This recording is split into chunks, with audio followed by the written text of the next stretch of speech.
levels are.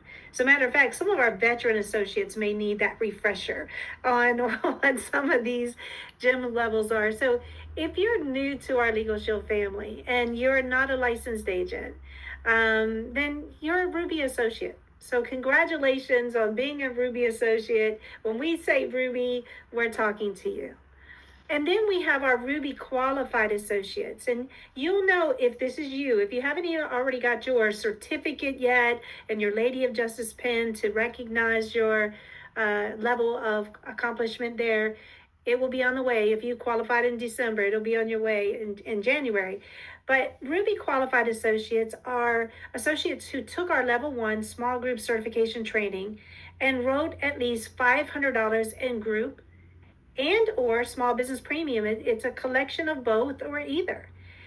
And then we have our Ruby Elite qualifiers. Now listen, the Ruby Elite qualifiers are